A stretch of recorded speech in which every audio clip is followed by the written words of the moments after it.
नमस्ते दोस्तों। आज हम mind management not time management book के सफर की शुरुआत कर रहे हैं, जिसको लिखा है डेविड कड़वी ने। यहां हम सीखेंगे कि कैसे टाइम ब्लॉकिंग के जंजाल से बाहर निकलकर अपनी मानसिक ऊर्जा और क्रिएटिव रिदम्स के हिसाब से काम करें। इस ऑडियो बुक में हम जानेंगे कि हमारा माइंड एक फ्लूइड स्टेट है जो घड़ी के कड़े नियमों से नहीं बंधा। इसका मतलब है कि जब हम अपने गेम को सच में बदलना चाहें तो हमें अपने दिमाग के मूड, एनर्जी पैटर्न और क्रिएटिव स्टेजेस के साथ तालमेल बैठाना होगा। तो चलिए, बिना किसी फोर्स के अपने माइंड की लहरों पर बहते हुए शुरुआत करते हैं। Chapter 1, time economy is dead. समय आधारित सोच अब पुरानी हो चुकी है। हमें अब अपने मन को मैनेज करना सीखना होगा। जरा सोचिए, जब हम प्रोडक्टिविटी के बारे में सोचते हैं तो सबसे पहले हमारे दिमाग में क्या आता है? Time management, right? हमारे स्कूल से लेकर ऑफिस तक सबने हमें यही सिखाया है। अपने समय का सही इस्तेमाल करो, हर मिनट की गिनती करो, टू डू लिस्ट बनाओ, कैलेंडर सेट करो। लेकिन डेविड कड़वी इस किताब की शुरुआत में एक बड़ी और बोल्ड बात कहते हैं, टाइम इकोनॉमी इज डेड। लेकिन इसका मतलब क्या है? डेविड बताते हैं कि आज के दौर में जहां क्रिएटिविटी, डीप थिंकिंग और ओरिजिनल आइडियाज की जरूरत है, वहां सिर्फ समय को मैनेज करना काफी नहीं है। टाइम तो लिमिटेड है, लेकिन हमारा माइंड, हमारी अटेंशन, फोकस और एनर्जी ये इनफिनिट पॉसिबिलिटीज रखता है। हम एक ऐसे जमाने में पहुंच चुके हैं जहां सक्सेस सिर्फ इस बात पर नहीं टिकी कि आपने कितने घंटे काम किया, बल्कि इस पर है कि आपने कब, क्या और कैसे सोचा। आपने अपने माइंड को किस तरह से मैनेज किया। कड़वी कहते हैं कि टाइम इकोनॉमी यानी वो पुरानी सोच जिसमें प्रोडक्टिविटी को घंटों में मापा जाता था, वो अब आउटडेटेड हो चुकी है। आज हम एक माइंड इकोनॉमी में जी रहे हैं। इसमें सबसे कीमती रिसोर्स है आपका मेंटल एनर्जी, आपका क्रिएटिव स्टेट और आपका ध्यान, अटेंशन। अब यहां पर एक सवाल उठता है, अगर टाइम इकोनॉमी डेड है तो फिर हम अपनी लाइफ को कैसे ऑर्गेनाइज करें? डेविड इसका जवाब देते हैं, माइंड मैनेजमेंट। मतलब ये कि हमें ये समझना होगा कि हमारा माइंड अलग अलग समय पर अलग तरीके से काम करता है। कभी वो हाईली फोकस्ड होता है, कभी डिस्ट्रैक्टेड, कभी बहुत क्रिएटिव होता है, तो कभी कंप्लीटली ब्लैंक। हमें इसे समझकर, ऑब्जर्व करके इसके पैटर्न के अकॉर्डिंग काम करना चाहिए, ना कि घड़ी के हिसाब से। अब सोचिए, आपने कैलेंडर में सुबह 9 से 11 क्रिएटिव राइटिंग का टाइम ब्लॉक किया है, लेकिन उस दिन आपका दिमाग डल फील कर रहा है, इंस्पिरेशन जीरो है। आप घड़ी देख देख कर बैठते रहते हैं, बट कुछ नहीं निकलता, और फिर आप गिल्ट फील करते हैं कि आपने 2 घंटे वेस्ट कर दिए। लेकिन क्या आप जानते हैं, अगर आपने वही राइटिंग दोपहर में की होती, जब आपका माइंड नेचुरली एक्टिव होता है, तो आप सिर्फ 30 मिनट में वो काम कर सकते थे। यही माइंड मैनेजमेंट है, अपने दिमाग के रिदम को पहचानना और उसी के अनुसार काम करना। डेविड इस चैप्टर में एक एग्जाम्पल देते हैं हेनरी फोर्ड का, जो असेंबली लाइन की वजह से मशहूर हुए थे। उन्होंने एक तरीका निकाला था जिससे हर वर्कर एक ही काम बार बार करता था और मास प्रोडक्शन पॉसिबल हो गया। ये इंडस्ट्रियल एज का आइडियल सिस्टम था, जहां एफिशिएंसी का मतलब था सैम काम फिक्स्ड समय में रिपीट करके करना। लेकिन आज की नॉलेज इकोनॉमी में आप फैक्ट्री वर्कर नहीं हैं, आप थिंकर हैं, क्रिएटर हैं, डिजाइनर हैं, प्रॉब्लम सॉल्वर हैं। यहां माइंड की फ्लेक्सिबिलिटी और फ्रेशनेस ज्यादा मैटर करती है। कड़वी कहते हैं कि हम में से कई लोग आज भी उसी पुराने इंडस्ट्रियल मॉडल में फंसे हुए हैं, जहां हम कैलेंडर भर लेते हैं, हर घंटे का प्लान बनाते हैं और फिर खुद को एक मशीन की तरह ट्रीट करते हैं। लेकिन हमारा ब्रेन मशीन नहीं है। टाइम ब्लॉक से ज्यादा जरूरी है मेंटल ब्लॉक्स को समझना और हटाना। अब आप सोचेंगे, क्या हमें स्केड्यूल नहीं बनाना चाहिए? क्या हम अपनी लाइफ को लूज छोड़ दें? नहीं, ऐसा बिल्कुल नहीं है। कड़वी कहते हैं कि स्ट्रक्चर जरूरी है, लेकिन वो स्ट्रक्चर आपके माइंड के पैटर्न पर बेस्ड होना चाहिए, ना कि सिर्फ क्लॉक पर। जैसे कुछ लोगों को सुबह आइडियाज आते हैं, तो वो अपने क्रिएटिव काम उसी वक्त करें। किसी को रात में फोकस आता है तो वो राइटिंग या डिजाइनिंग रात में करे। यानी आपकी बॉडी और माइंड जिस तरह से नेचुरली फंक्शन करते हैं, उन्हें इग्नोर मत करो। डेविड इस चैप्टर में एक और पावरफुल बात कहते हैं, don't optimise your schedule, optimise your mental state. मतलब ये कि आप चाहे कितना भी परफेक्ट शेड्यूल बना लें, अगर आपका माइंड रेडी नहीं है तो वो काम कभी क्वालिटी में नहीं होगा। लेकिन अगर आपका माइंड ट्यून्ड है, अलाइंड है, तो आप कम समय में ज्यादा इंपैक्टफुल काम कर सकते हैं। और यही असली प्रोडक्टिविटी है, इंपैक्ट, ना कि सिर्फ बिजी दिखना। इसलिए चैप्टर हमें एक माइंडसेट शिफ्ट देता है कि टाइम की जगह माइंड को मैनेज करना जरूरी है। और जब हम माइंड के साथ काम करते हैं तो हम टाइम को नेचुरली बेटर यूटिलाइज करने लगते हैं। डेविड का ये पर्सपेक्टिव मॉडर्न वर्ल्ड के लिए बेहद जरूरी है, जहां डिस्ट्रैक्शंस बहुत है और क्रिएटिव एनर्जी लिमिटेड है। इस चैप्टर के एंड में वो हमें एक नई दिशा में सोचने को प्रेरित करते हैं। आपका माइंड ही आपका असली एसेट है। टाइम की लिमिटेशन को भूल जाओ, माइंड की पॉसिबिलिटीज को पहचानो। Let's start chapter 2, the creative sweet spot. आपका सबसे बेहतरीन क्रिएटिव काम तब होता है जब आप अपने मन की लय को समझकर काम करते हैं, ना कि जब घड़ी कहे। डेविड कड़वी इस चैप्टर में हमें एक बहुत ही इंटरेस्टिंग कॉन्सेप्ट से इंट्रोड्यूस कराते हैं, द क्रिएटिव स्वीट स्पॉट। अब सवाल ये उठता है, ये क्रिएटिव स्वीट स्पॉट होता क्या है? सिंपल शब्दों में कहें तो ये वो समय होता है जब आपका दिमाग सबसे ज्यादा इंस्पायर्ड, अलर्ट और इमेजिनेटिव होता है। जब आप कुछ नया सोच सकते हैं, फ्रेश आइडियाज आ सकते हैं और बिना ज्यादा एफर्ट के डीप काम कर सकते हैं। ये वो मोमेंट होता है जहां आपका मन और बॉडी एक साथ अलाइन होते हैं और क्रिएटिव एनर्जी फ्लो करती है बिना किसी रुकावट के। लेकिन मजेदार बात यह है कि हर इंसान का क्रिएटिव स्वीट स्पॉट अलग होता है। कुछ लोग सुबह 5 बजे उठकर सबसे बेहतरीन आइडियाज लेकर आते हैं, तो कुछ लोग रात के 11 बजे अपना सबसे अच्छा काम करते हैं। कुछ लोगों को नेचर में वॉक करते समय आइडियाज आते हैं, तो कुछ को शावर लेते वक्त। डेविड कहते हैं, अपने क्रिएटिव स्वीट स्पॉट को पहचानना आपकी प्रोडक्टिविटी का सबसे बड़ा गेम चेंजर हो सकता है। लेकिन हम में से अधिकतर लोग इस स्वीट स्पॉट को इग्नोर कर देते हैं क्योंकि हम कैलेंडर बेस्ड काम में बिजी रहते हैं। अब सोचिए, आपने सुबह 9 बजे से लैपटॉप खोल लिया और कैलेंडर कहता है कि 9 से 11 राइटिंग का टाइम है, लेकिन आपका मन हैवी फील कर रहा है, नींद पूरी नहीं हुई है या माइंड अभी सेटल नहीं है। फिर भी आप लिखते रहते हैं और अंदर ही अंदर फ्रस्ट्रेट होते जाते हैं। क्यों? क्योंकि आप अपने क्रिएटिव स्वीट स्पॉट में नहीं हैं। डेविड यहां एक जरूरी बात बताते हैं, इंस्पिरेशन और एनर्जी को फोर्स नहीं किया जा सकता, वो ऑर्गेनिकली आती है। और अगर आप अपने माइंड की लैंग्वेज को समझें तो आप उस मोमेंट को पहचान सकते हैं जब आप ट्रूली क्रिएटिव बन सकते हैं। अब बात आती है, हम अपना क्रिएटिव स्वीट स्पॉट पहचाने कैसे? डेविड इसके लिए कुछ आसान स्टेप्स बताते हैं। 1, ऑब्जर्व योर एनर्जी। दिन में कभी भी जब आप इंस्पायर्ड फील करें, मोटिवेटेड हो, आइडियाज इजीली फ्लो हो रहे हो, उस टाइम को नोट करिए।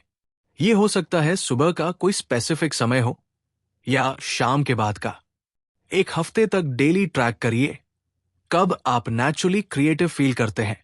2, प्रोटेक्ट दैट टाइम। जब आपको अपने स्वीट स्पॉट का अंदाजा हो जाए तो उसे डिस्ट्रैक्शन से बचाइए। उस वक्त कोई मीटिंग्स मत रखिए, फोन साइलेंट पर रखिए, सोशल मीडिया से दूर रहिए, ताकि आप उस क्रिएटिव फ्लो को पूरी तरह यूज कर सकें। 3, प्लान अराउंड योर माइंड। जब आपका माइंड शार्प होता है उस समय डीप और मीनिंगफुल काम कीजिए, और जब आपका माइंड हल्का या डल होता है तो उस समय ईमेल चेक करना, फाइल ऑर्गेनाइज करना जैसे लाइट काम करें। डेविड इस बात को बार बार एम्फसाइज करते हैं, time is not the driver of creativity, your mind is. और माइंड किसी स्ट्रिक्ट शेड्यूल को फॉलो नहीं करता, उसका अपना रिदम होता है, एक नेचुरल लय जो कभी तेज होती है, कभी धीमी। कड़वी कहते हैं, जब आप उस लय को समझ जाते हैं और उसके अनुसार काम करने लगते हैं, तभी आप अपने हाईएस्ट क्रिएटिव पोटेंशियल को अनलॉक करते हैं। अब इमेजिन कीजिए, आपने एक दिन अपने स्वीट स्पॉट के दौरान डीप राइटिंग की, आइडियाज खुद ब खुद फ्लो हुए, वर्ड्स नेचुरली आए और आप घंटों बैठे भी नहीं, लेकिन आपने कुछ ऐसा लिख दिया जो आपके पिछले कई हफ्तों के एफर्ट से कहीं बेहतर था।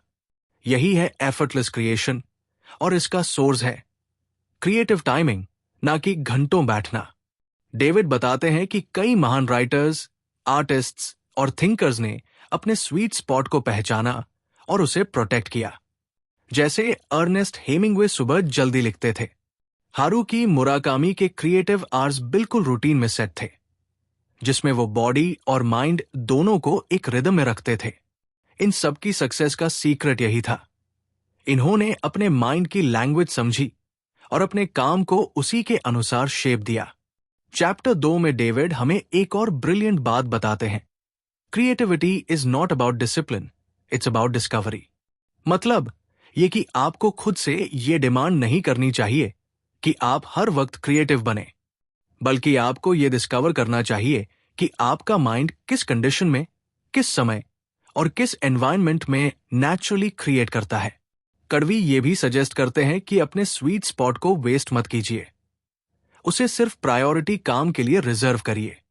मान लीजिए आपकी पीक क्रिएटिविटी सुबह 7 से 9 बजे के बीच होती है, तो उस वक्त email checking, social media scrolling या एडमिन वर्क ना करें।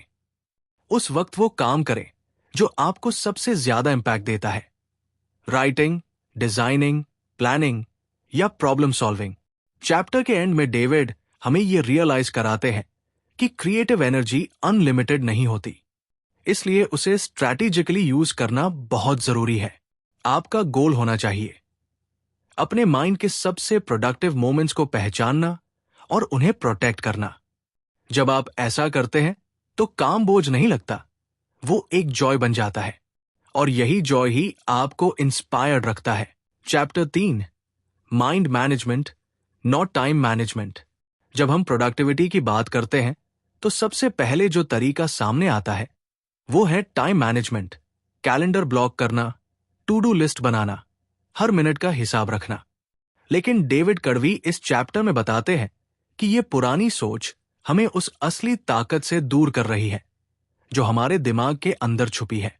उन्होंने महसूस किया कि हमारे बेस्ट क्रिएटिव आवर्स, जब हमारा मन पीक पर होता है, वे अक्सर अंडर यूटिलाइज्ड रह जाते हैं, और जो वक्त हमारा एनर्जी लो होता है उस समय हम रिजिड शेड्यूल फॉलो करके खुद को और थका देते हैं।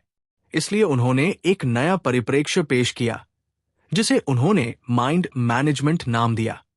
परंपरागत टाइम मैनेजमेंट की सबसे बड़ी लिमिटेशन यह है कि क्लॉक टिक्स को प्राइमरी मान लेता है, जबकि हमारा दिमाग कभी भी एक सीधी रेखा में काम नहीं करता। सुबह के 4 बज रहे हों लेकिन क्रिएटिविटी 0 हो सकती है। रात के 9 बजे अचानक आइडियाज फ्लड कर सकते हैं। सब बिजी रहने की होड़ में होते हैं लेकिन प्रोडक्टिव नहीं। हम कैलेंडर्स और अलार्म्स देख देख कर डिसीशंस लेते फिरते रहते हैं और दिन भर डिसीजन फटीग से जूझते हैं। जब हमारा मेंटल बैंडविड्थ घटता है तब भी हम उसी पुरानी लय में काम करते रहते हैं, पर आउटपुट लो हो जाता है। माइंड मैनेजमेंट का मतलब है कि हम अपने दिमाग के अच्छे खासे इकोसिस्टम को पहचानें और उसी के हिसाब से काम करें। इस नए नजरिए में हमें 4 मुख्य चीजों पर ध्यान देना होता है। पहला है सेल्फ अवेयरनेस, जहां हम अपनी मेंटल स्टेट्स, एनर्जी, फोकस और मूड को ट्रैक करते हैं। दूसरा, एनवायरनमेंट ऑप्टिमाइजेशन, यानी फिजिकल और डिजिटल दोनों जगह डिस्ट्रैक्शंस को मिनिमाइज करना। तीसरा, फोकस कंट्रोल या मोनोटास्किंग पर एम्फेसिस देकर डीप वर्क के लिए क्लियर मेंटल स्पेस तैयार करना। और चौथा, कॉग्निटिव लोड रिडक्शन, यानी रूटीन टास्क्स के लिए ऑटोमेशन, डेलीगेशन और टेम्पलेट्स का इस्तेमाल करना, ताकि हमारा दिमाग जरूरी कामों पर ही फोकस कर सके। सेल्फ अवेयरनेस का अभ्यास शुरू करने के लिए कड़वी बताते हैं कि दिन में 2-3 बार खुद को पॉज करें और सोचें कि आपका एनर्जी लेवल कैसा है, आपका फोकस कैसा है और आपका मन कौन सी स्टेट में है। अगर हमारी एनर्जी 7 या 8 पर है तो हमें हाई फोकस काम जैसे राइटिंग, डिजाइनिंग या स्ट्रैटेजाइजिंग करना चाहिए। अगर एनर्जी 4-6 पर है तो लाइट क्रिएटिव टास्क्स जैसे रिसर्च या ब्रेनस्टॉर्मिंग बेहतर रहते हैं। और अगर एनर्जी 3 से नीचे हो रही है तो रिकवरी एक्टिविटीज, हल्की वॉक, स्ट्रेचिंग या शॉर्ट मेडिटेशन करनी चाहिए। इस प्रोसेस से हमें खुद का एक पर्सनलाइज्ड मेंटल प्रोफाइल मिलता है जो आगे के प्लानिंग में हमारी सबसे बड़ी गाइड बनता है। एनवायरनमेंट ऑप्टिमाइजेशन के तहत कड़वी सलाह देते हैं कि हमारा physical work space clutter free हो। डेस्क पर सिर्फ काम से जुड़े जरूरी आइटम्स रखें और नेचुरल लाइट या सॉफ्ट लैंप अरेंजमेंट रखें। डिजिटल एनवायरनमेंट में नोटिफिकेशंस ऑफ रखें, सोशल मीडिया और ईमेल ब्लॉक शेड्यूल करें ताकि हमारा माइंड हर थोड़ी देर में इंटरप्ट ना हो। सुबह कंप्यूटर ऑन करते ही नोटिफिकेशन बटन दबाए रहने से बेहतर है कि हम अपने काम के लिए एक माइक्रो रिचुअल अपनाएं, जैसे एक कप चाय लेकर किताब खोलना या हेडफोन्स पहनकर एम्बियंट म्यूजिक प्ले करना। इससे हमारा दिमाग सिग्नल पाता है कि अब डीप वर्क का समय है। फोकस कंट्रोल में सबसे असरदार होता है मोनोटास्किंग।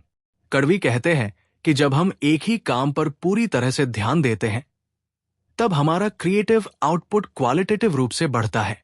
पोमोडोरो जैसे टाइम बॉक्स्ड सेशन से भी मदद मिलती है, लेकिन उससे ज्यादा जरूरी है कि हम कंटिन्यूअस डिस्ट्रैक्शन फ्री ब्लॉक्स रखें। अगर कोई मीटिंग या कॉल शेड्यूल हो तो बाकी सभी टैब्स और एप्स बंद कर दें।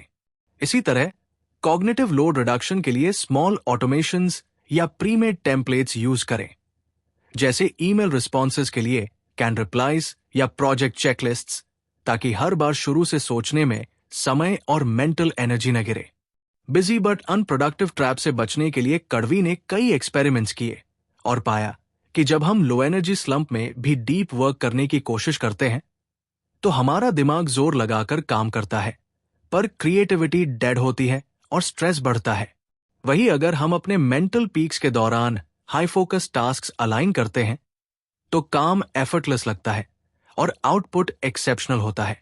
इसी इंसाइट ने उन्हें यह समझाया कि प्रोडक्टिविटी की कुंजी क्लॉक टिक्स नहीं, बल्कि हमारे माइंड की नेचुरल रिदम्स है।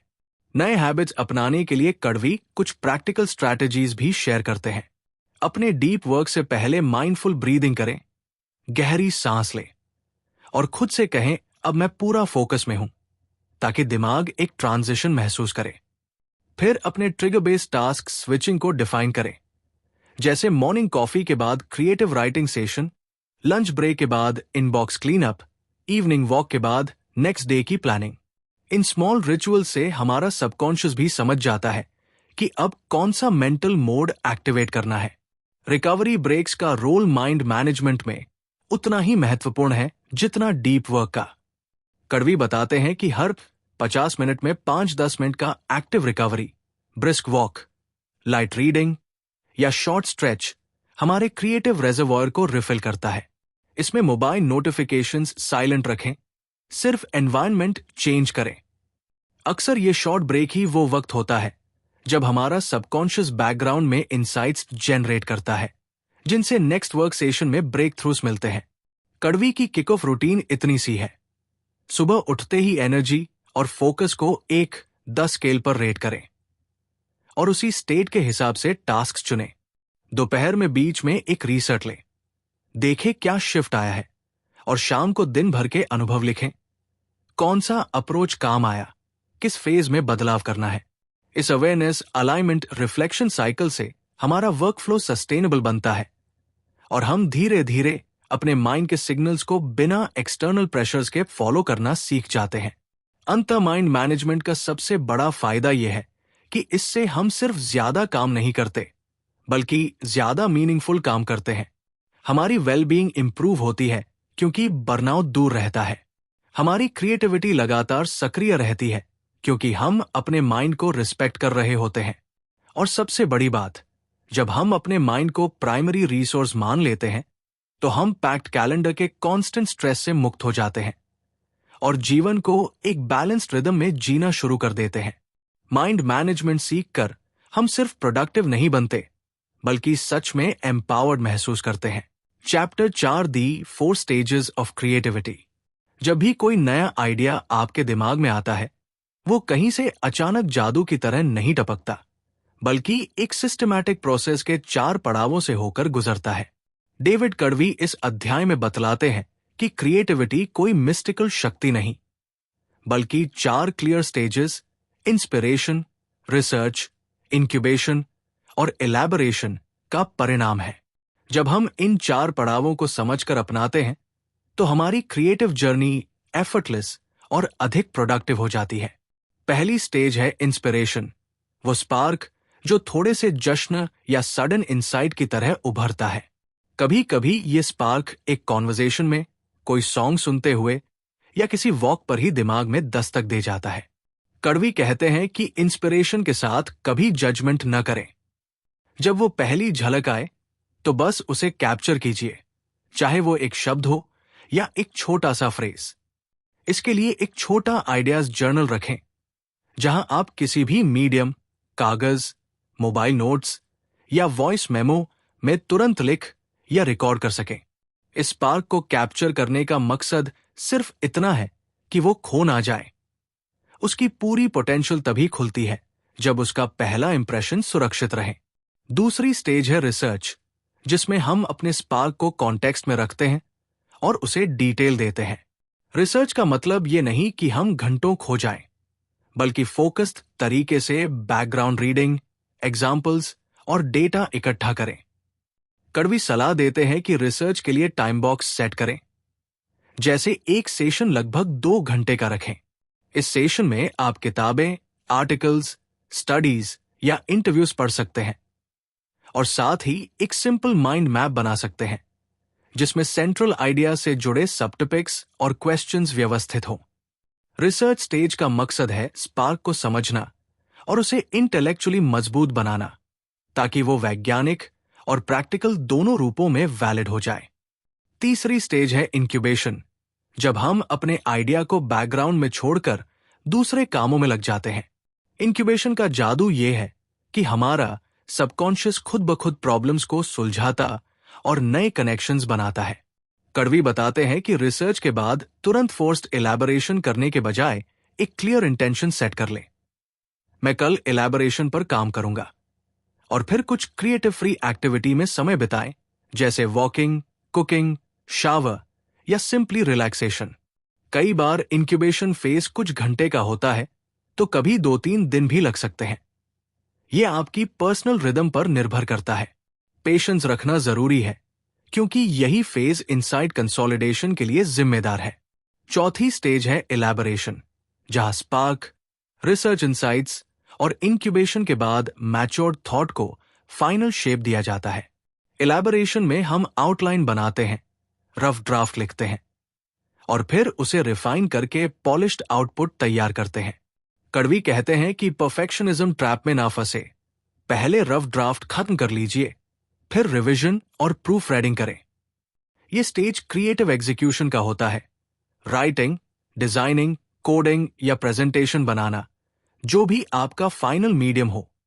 एलैबोरेशन में स्मॉल फीडबैक लूप्स भी शामिल करें, जैसे किसी कोलीग या ट्रस्टेड फ्रेंड को क्विक रिव्यू के लिए भेजना, ताकि आपको फ्रेश पर्सपेक्टिव मिले। जब हम इन 4 स्टेजेस को पहचान लेते हैं, तो क्रिएटिव वर्कफ्लो स्ट्रक्चर्ड हो जाता है। स्पार्क आने पर इंस्टेंट कैप्चर करते हैं, फिर रिसर्च में डेप्थ जोड़ते हैं, अगले सेशन में इंक्यूबेशन के लिए ताजगी लेते हैं और अंत में एलैबोरेशन के साथ फाइनल आउटपुट बनाते हैं। ऐसा करने से क्रिएटिविटी का प्रोसेस लिनियर नहीं, बल्कि साइक्लिकल बन जाता है। एक स्टेज से दूसरी स्टेज स्मूथ ट्रांजिशन करती है और आपकी मेंटल एनर्जी ऑप्टिमाइज रहती है। अब बात आती है डेली रूटीन में 4 स्टेजेस कैसे इंटीग्रेट करें। सबसे पहले सुबह उठकर आइडियाज जर्नल खोलिए और पिछले दिन के स्पार्क्स पढ़कर देखें क्या नया जोड़ सकते हैं। रिसर्च के लिए दिन का पहला डीप फोकस स्लॉट चुनिए, जब माइंड फ्रेश और डिस्ट्रैक्शंस कम हो। रिसर्च सेशन के बाद अपने आप को शॉर्ट ब्रेक दीजिए, 20 मिनट की वॉक या कॉफी ब्रेक, ताकि इंक्यूबेशन शुरू हो सके। इंक्यूबेशन के दौरान आप किसी क्रिएटिव फ्री काम में लग जाएं, जैसे प्लेलिस्ट क्यूरेट करना या किचन में सिंपल कुकिंग करना।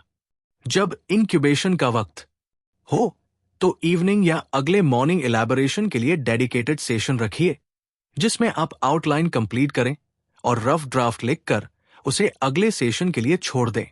इस पूरे प्रोसेस के दौरान ध्यान रखें कि हर स्टेज के बीच ट्रांजिशन रिचुअल्स रखें। रिसर्च के बाद एक गहरी सांस लें और कहें, अब मैं इंक्यूबेशन मोड में हूं। इलैबोरेशन से पहले हेडफोन्स पहने या एम्बियंट लाइट एडजस्ट करें। स्मॉल रिचुअल्स सबकॉन्शियस को सिग्नल भेजते हैं कि अब कौन सा मेंटल मोड एक्टिवेट करना है। इससे आपका माइंड अचानक मोड स्विचिंग में कम उलझता है और आप हर स्टेज में तेजी से एंटर कर पाते हैं। कड़वी एक सिंपल प्रैक्टिकल एक्सरसाइज भी रेकमेंड करते हैं। किसी एक स्पार्क को चुनिए और रिसर्च के लिए 90 मिनट का हरियाणा स्लॉट निकालिए। सेशन के अंत में अपने आइडियाज और नोट्स को एक शीट पर समराइज करें। फिर इंक्यूबेशन के लिए अगले 4 घंटे तक अलग एक्टिविटी में लग जाएं। फिर इवनिंग में इलैबोरेशन के लिए एक स्प्रिंट में रफ ड्राफ्ट लिखिए, पर दिन के अंत में रिफ्लेक्शन करना मत भूलिए। क्या स्पार्क कैप्चर सही हुआ? रिसर्च टाइम चाहे गया? इंक्यूबेशन फेज लॉन्ग रहा या शॉर्ट? इलैबोरेशन स्मूथ हुई या बाधित? इस फीडबैक लूप से आप जल्दी सीखते हैं कि आपके लिए कौन सा टाइमिंग और ड्यूरेशन बेस्ट काम करता है। चैप्टर 4 की सबसे बड़ी सीख यह है कि क्रिएटिविटी कोई रैंडम फिनोमिनन नहीं, बल्कि एक मैनेजेबल प्रोसेस है। इंस्पिरेशन को ऑनर कीजिए, रिसर्च को डेप्थ दीजिए, इंक्यूबेशन को रोकिए मत और इलैबोरेशन में एक्शन लेकर फाइनल आउटपुट बनाइए। जब आप अपने क्रिएटिव प्रोसेस के इस 4 स्टेज मॉडल को अपनाएंगे तो आपका माइंड एक नियंत्रित क्रिएटिव मशीन बन जाएगा जिस पर आप भरोसा कर सकते हैं। क्रिएटिविटी का असली रोमांच तभी आता है जब आप अपने स्पार्क को सस्टेन करके उसे टैंजिबल रिजल्ट्स में बदलते हैं। इन 4 स्टेजेस की समझ आपको सिर्फ बेहतर आइडियाज नहीं देगी, बल्कि उन्हें प्रैक्टिकल वर्ल्ड में अप्लाई करने की क्षमता भी देगी। जब अगली बार कोई नया स्पार्क आए, याद रखिए, पहले कैप्चर, फिर रिसर्च, उसके बाद इंक्यूबेशन और अंत में इलैबोरेशन। इस प्रक्रिया के साथ चलिए और देखिए कि आपकी क्रिएटिव जर्नी एक नए मोमेंटम से भर जाती है। Chapter 5 manage your mental state. हमारे रोजमर्रा के कामों का असली आधार हमारे अंदरूनी मानसिक हालात होते हैं। कभी हम ऊर्जावान महसूस करते हैं तो कभी थकान का एहसास होता है। एक दिन हमारा ध्यान आसानी से टिकता है तो दूसरे दिन दिमाग भटकता रहता है। इस चैप्टर में डेविड बताते हैं कि असली प्रोडक्टिविटी तब शुरू होती है जब हम इन फ्लक्चुएटिंग मेंटल स्टेट्स को समझकर उन्हें एक्टिवली मैनेज करना सीख जाते हैं। सबसे पहले यह जानना जरूरी है कि मेंटल स्टेट में कौन कौन से तत्व आते हैं। हमारी एनर्जी लेवल कभी हाई होती है, कभी लो। फोकस कैपेसिटी का अपना उतार चढ़ाव होता है। मूड में खुशहाली भी हो सकती है और एंजाइटी या रेस्टलेसनेस भी आ सकता है। साथ ही हमारी कॉग्निटिव क्लैरिटी यानी विचारों की स्पष्टता भी बदलती रहती है। जब ये सारे फैक्टर ऑप्टिमल होते हैं, हम फ्लो में होते हैं और क्वालिटी वर्क कर पाते हैं। माइंड मैनेजमेंट इसलिए जरूरी है क्योंकि अगर हम इन स्टेट्स पर ध्यान नहीं देंगे तो बर्नआउट, स्ट्रेस और इनकंसिस्टेंट परफॉर्मेंस हमारे साथ चिपके रहेंगे। बहुत ज्यादा हाई फोकस मोड में लगातार रहने से न्यूरॉन्स ओवरहीट कर सकते हैं, जबकि अत्यधिक लो एनर्जी में भी फोर्स्ड काम करने से फ्रस्ट्रेशन बढ़ती है। वहीं जब हम मेंटल पीक्स के हिसाब से अपना दिन ऑर्गेनाइज करते हैं और लोज में आराम लेते हैं तो सस्टेनेबल परफॉर्मेंस संभव होती है। इन स्टेट्स को मैनेज करने का पहला स्टेप है उनका ट्रैक रखना। शुरुआत में आप एक साधारण जर्नल रखें और दिन में 3 बार, सुबह उठने पर, दोपहर को और शाम में अपने एनर्जी, फोकस, मूड और क्लैरिटी को 1 से 10 तक रेट करें। साथ में लिखें कि उस वक्त आप किस तरह का काम कर रहे थे। कुछ दिनों में आपको एक क्लियर पैटर्न दिखेगा जिससे पता चलेगा कि आपका पीक कब है, किस मोड में आपको डीप वर्क करना चाहिए और कब आपको रिकवरी के लिए ब्रेक लेने चाहिए। एक बार अवेयरनेस बन जाए तो आप छोटे छोटे रिचुअल से मेंटल शिफ्ट्स इन्फोर्स कर सकते हैं।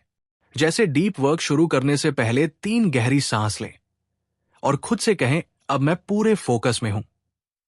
जब सेशन खत्म हो तो इंटेंशनल ट्रांजिशन के लिए एक छोटा स्ट्रेच करें या थोड़ी वॉक लें। ये माइक्रो रिचुअल्स आपके सबकॉन्शियस में एक सिग्नल भेजते हैं कि अब कौन सा मेंटल मोड एक्टिवेट करना है। इससे मोड स्विचिंग ज्यादा स्मूथ होता है। एनर्जी मैनेजमेंट का ध्यान रखना भी उतना ही जरूरी है।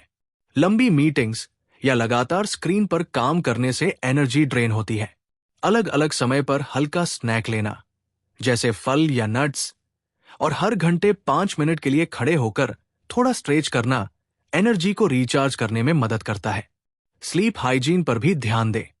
रात को 7 से 8 घंटे की नींद लें और सोने से पहले स्क्रीन ऑफ कर दें ताकि अगले दिन का मॉर्निंग स्टेट बेहतर रहे।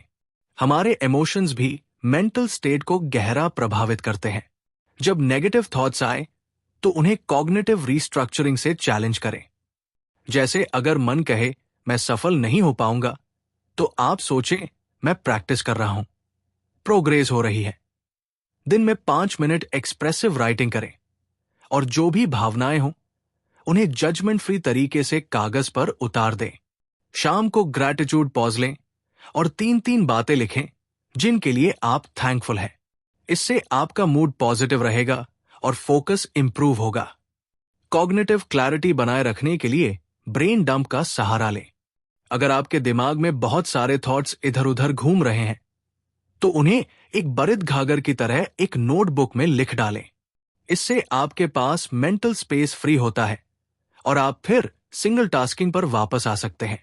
कोशिश करें कि जब गहरी राय काम कर रहे हों तो सिर्फ उसी एक टास्क पर पूरा ध्यान दें। इससे आपकी क्रिएटिविटी और एफिशिएंसी दोनों बढ़ेंगी।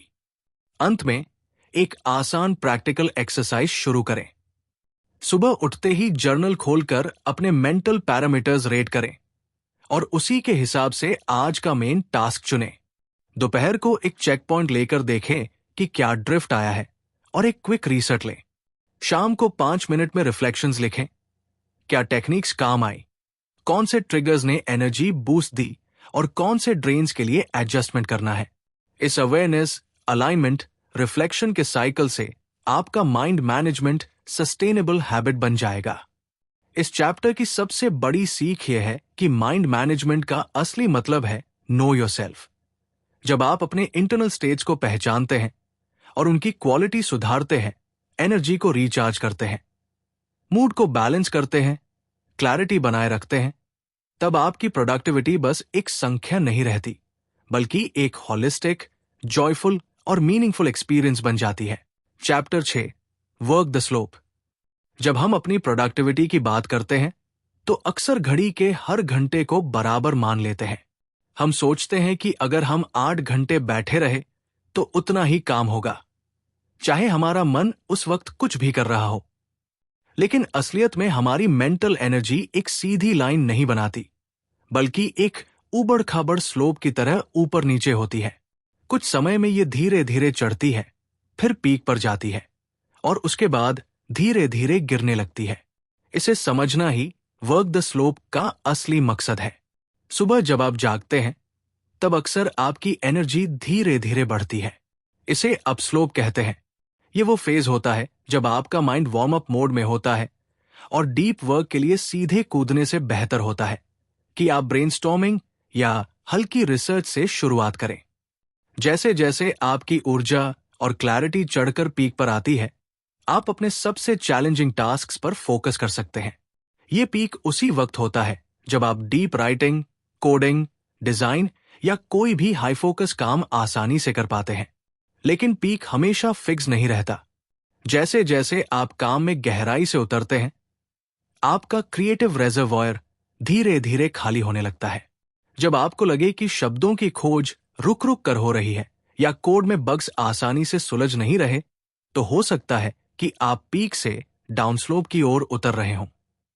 डाउनस्लोप में आपका दिमाग थोड़ी रिकवरी चाहता है, लेकिन अगर आप फोर्स करके वही डीप टास्क करते रहेंगे तो बर्नआउट का रिस्क बहुत बढ़ जाता है और क्रिएटिविटी डेड हो सकती है।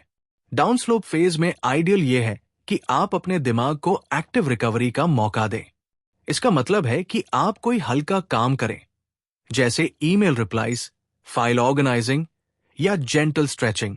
इस समय ध्यान रहे कि रिकवरी सिर्फ आइडल रहने का नाम नहीं है, बल्कि ऐसा एक्टिविटी चुनना है जो आपके मन को आराम दे और एनर्जी वापस लाने में मदद करे। एक छोटी वॉक, थोड़ी म्यूजिक सुनना, चाय या पानी पीना, ये सब रिकवरी के उदाहरण हैं जो आपको फिर से अपस्लोप पर लाने में मदद करेंगे। जब डाउनस्लोप के बाद आपकी एनर्जी थ्रेशहोल्ड से नीचे गिरकर ट्रॉफ में पहुंच जाती है, तो ये फुल रेस्ट फेज है। ऐसे वक्त में पावर नैप, मेडिटेशन या नेचर वॉक लेना बेहतरीन होता है। ट्रॉफ में अक्सर सबकॉन्शियस आपके लिए आइडियाज इंक्यूबेट कर रहा होता है। आप फोर्स्ड वर्क करने की बजाय इस इंक्यूबेशन को एम्ब्रेस करेंगे तो अगले अपस्लोप में आपके पास नए इंसाइट्स और सॉल्यूशंस होंगे। अपने दिन की स्लोप मैप करने के लिए सिंपल एनर्जी लॉग रखें। दिन में 3-4 बार अपनी एनर्जी और फोकस को 1-10 स्केल पर रेट करके लिखिए कि आप किस काम में व्यस्त थे। कुछ दिनों में आपके सामने एक क्लियर कर्व उभर कर आएगा, जिससे पता चलेगा कि आपका नेचुरल अपस्लोप, पीक, डाउनस्लोप और ट्रॉफ कब होता है। इस डेटा के आधार पर आप अपनी टू डू लिस्ट को उस पैटर्न पर अलाइन कर सकते हैं। इमेजिन कीजिए कि आपकी पीक सुबह 9 से 11 बजे तक होती है। तब आप उसी वक्त राइटिंग या कोई क्रिएटिव वर्क करें। दोपहर 1 बजे के आसपास अगर डाउनस्लोप शुरू होता है तो उसी वक्त ईमेल्स या कॉल्स शेड्यूल करें। शाम 4 से 5 बजे के बीच ट्रॉफ हो रहा हो तो एक पावर नैप लीजिए या थोड़ी स्ट्रेचिंग कीजिए। इसके बाद 2 घंटे का दूसरा अपस्लोप हो सकता है, जिसमें आप ब्रेनस्टॉर्मिंग या प्लानिंग सेशन रख सकते हैं। इस तरह आपके काम के वक्त और रिकवरी के वक्त में सेपरेशन बनी रहती है, जिससे हर सेशन के लिए आपका मन फ्रेश और मोटिवेटेड रहता है। वर्क द स्लोप का सबसे बड़ा फायदा यह है कि आप कम घंटे बैठकर भी अधिक इम्पैक्ट पैदा कर पाते हैं। जब आप पीक पर होते हैं तो आपका आउटपुट क्वालिटी में हमेशा शानदार होगा। डाउन स्लोप में आप कभी खुद को डीप वर्क के लिए फोर्स नहीं करेंगे तो फ्रस्ट्रेशन नहीं होगी। कोई भी फेज एक्सट्रीम नहीं होगा। हर चीज एक नेचुरल रिदम के हिसाब से चलती रहेगी। इस मॉडल को एडॉप्ट करना आसान नहीं, लेकिन सस्टेनेबल है। शुरू में एनर्जी लॉग रखना थोड़ा एक्स्ट्रा एफर्ट लगेगा, लेकिन कुछ हफ्तों में यह हैबिट में बदल जाएगा। आप खुद देखेंगे कि आपकी डेली परफॉर्मेंस कंसिस्टेंट हो गई है और बर्नआउट का मुकाबला करना आसान हो गया है। क्रिएटिविटी भी लगातार फ्लो करती रहेगी, क्योंकि आप अपने दिमाग की लहरों के साथ बह रहे हैं, उनके खिलाफ तैरने की कोशिश नहीं कर रहे। चैप्टर 6 की असली सीख यह है कि प्रोडक्टिविटी एक स्मूथ लाइन नहीं है। हमारे माइंड और बॉडी में अपस्लोप, पीक, डाउन स्लोप, ट्रॉफ के फेजेस होते हैं, और जब हम उस नेचुरल स्लोप के हिसाब से काम करते हैं, तभी हम एक पूर्णतया सस्टेनेबल और जॉयफुल वर्क फ्लो बना पाते हैं।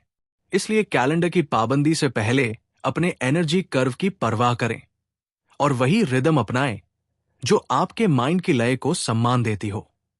इस अंडरस्टैंडिंग के साथ आप सिर्फ ज्यादा काम नहीं करेंगे, बल्कि स्मार्टर और अलाइंड वे में काम करेंगे, जिससे आपका माइंड हमेशा एनर्जाइज्ड और रेडी रहेगा। वर्क द स्लोप को जानिए, अपने डे प्लान को रीशेप कीजिए और अनुभव कीजिए कि कैसे एक बैलेंस्ड, हाई इंपैक्ट और बर्नआउट फ्री दिनचर्या संभव हो सकती है। Now let's start. Chapter 7, make room. ये अध्याय इस बात पर केंद्रित है कि हम अपने जीवन और काम में क्यों और कैसे जगह रूम बनाएं, ताकि हमारी क्रिएटिव एनर्जी, हमारे विचार और हमारी भावनाएं खुलकर फ्लो कर सकें। जब हमारा स्केड्यूल हर मिनट तक भरा होता है तो दिमाग में नए आइडियाज को उभरने का मौका नहीं मिलता। इसलिए सबसे पहला कदम है फिजिकल स्पेस तैयार करना। अपने डेस्क को डिक्लटर करें। सिर्फ वही रखिए जो जरूरी है। ज्यादा फाइल्स, नोट्स या गैजेट्स चारों तरफ बिखरे रहने से हमारा सबकॉन्शियस भी डिस्ट्रैक्ट होता है। जब आप काम शुरू करें तो आपका आसपास का माहौल क्लीन और मिनिमल होना चाहिए। दूसरा, मेंटल स्पेस की बात आती है। अक्सर हम हर समय नोटिफिकेशंस, रिमाइंडर्स और टू डू लिस्ट्स में खोए रहते हैं। ब्रेन डंप टेक्निक अपनाइए। जो भी थॉट्स, वरीज या टास्क चल रहे हों, उन्हें एक कागज या डिजिटल नोट में तुरंत लिख डालिए। इस सिंपल प्रैक्टिस से आपका माइंड फ्री हो जाएगा और आप नए आइडियाज को खुलकर एक्सप्लोर कर सकेंगे। तीसरा, इमोशनल स्पेस भी उतनी ही जरूरी है। बहुत सारे कमिटमेंट्स, सोशल ऑब्लिगेशंस या टॉक्सिक रिलेशनशिप्स हमारी इनर पीस चुराते हैं। नो कहना सीखिए। सभी रिक्वेस्ट्स को एक्सेप्ट करना जरूरी नहीं। जब आप बाउंड्रीज सेट करते हैं तो आप अपने लिए प्रोटेक्टिव बबल बनाते हैं, जहां क्रिएटिविटी और सेल्फ केयर के लिए जगह बचती है। चौथा, टाइम बफर्स बनाइए। अपनी कैलेंडर में इंटेंशनल एम्प्टी स्लॉट्स रखें, जिनमें कोई मीटिंग्स या डेडलाइंस न हो। ये गैप्स आपको स्पॉन्टेनियस ब्रेनस्टॉर्मिंग, वॉक या सिंपली रेस्ट के लिए अपॉर्चुनिटी देते हैं। ऐसा करने से आपका माइंड ओवर शेड्यूल्ड नहीं रहेगा और इंक्यूबेशन के लिए भी रूम बनेगा। जब आप फिजिकल, मेंटल, इमोशनल और टाइम स्पेसेस बनाएंगे तो आप अपने अंदर की क्रिएटिव एनर्जी को रीसेट और रिचार्ज कर पाएंगे। नए आइडियाज एफर्टलेसली उभरेंगे, आपकी प्रोडक्टिविटी सस्टेनेबल बनी रहेगी और आपके काम में डेप्थ और क्लैरिटी आएगी। अगले अध्याय में हम देखेंगे कि फ्लो इज फाइनाइट, कैसे हम इस देखभाल के साथ अपनी क्रिएटिव ऊर्जा को समझदार तरीके से मैनेज करें ताकि बर्नआउट से बचें और लंबे समय तक हाई परफॉर्मेंस दिए रखें। Chapter 8, flow is finite. Flow का मतलब वो जादुई समय होता है जब आप पूरी तरह इमर्स्ड होते हैं, घड़ी की परवाह छोड़ देते हैं और आपका काम ऑलमोस्ट एफर्टलेस बन जाता है। लेकिन जितना ये स्टेट पावरफुल है, उतनी ही इसकी लिमिटेड नेचर होती है। हम दिन भर अनलिमिटेड फ्लो में नहीं रह सकते। फ्लो एक फाइनाइट रिसोर्स है और इसे समझदारी से मैनेज करना सीखना जरूरी है। फ्लो में आने के लिए हमारा दिमाग पीक फोकस और हाई एनर्जी दोनों मांगता है। जब आप अनइंटरप्टेड वर्क के लिए खुद को तैयार करते हैं तो एक थ्रेशहोल्ड पार करने के बाद ही आप फ्लो में दाखिल होते हैं। लेकिन उस थ्रेशहोल्ड के पार आपका मेंटल रेजर्वॉयर धीरे धीरे खाली होने लगता है। जैसे ही फ्लो सेशन लंबा हो जाता है, आपका ब्रेन केमिस्ट्री बदलती है, न्यूरोट्रांसमीटर्स डिक्रीमेंट होते हैं और आपका क्रिएटिव शार्पनेस भी कम हो जाती है। इसलिए फ्लो सेशंस को छोटी छोटी विंडोज में बांटना चाहिए। अगर आप 1 घंटे से ज्यादा कंटिन्यूअस डीप वर्क में लगे रहेंगे तो क्वालिटी में ड्रॉप आएगा और बर्नआउट का रिस्क बढ़ेगा। बेहतर यही है कि आप फ्लो के बाद इंटेंशनल रिकवरी लें। कुछ मिनट की ब्रिस्क वॉक, 1 ग्लास पानी या क्विक स्ट्रेच ब्रेक्स आपके रेजर्वॉयर को रिफिल करने में मदद करते हैं। फ्लो के लिए सबसे उपयुक्त समय उसी फेज में आता है जिसे आपने अपनी एनर्जी कर्व में पीक पहचाना था। उस वक्त आप हाई फोकस टास्क चुनें और बाकी सब डिस्ट्रैक्शंस को दूर रखें। एक फ्लो सेशन समाप्त होने के बाद एक रिकवरी सेशन जरूरी है, जिसमें आप लाइट रीडिंग, जेंटल म्यूजिक या सिंपल ब्रीदिंग एक्सरसाइज कर सकते हैं।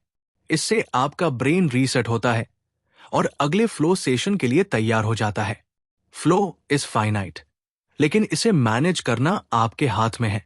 सेशन को छोटे रखें, रिकवरी को इग्नोर मत करें और अपने नेचुरल रिदम के हिसाब से प्लान बनाएं। ऐसा करके आप लंबे समय तक हाई परफॉर्मेंस दे पाएंगे, क्वालिटी बनाए रखेंगे और अपने क्रिएटिव जर्नी को सस्टेन कर पाएंगे। दोस्तों, अगर आपको ये ऑडियो बुक समरी पसंद आया हो तो कृपया लाइक करना ना भूलें। नीचे कमेंट में बताएं कि आपके लिए कौन सा टिप सबसे ज्यादा उपयोगी रहा और हमारे चैनल द बुक योगी को सब्सक्राइब करें ताकि आप अगली शिक्षाप्रद किताब की समरी से अपडेटेड रहें। आपके समर्थन के लिए धन्यवाद।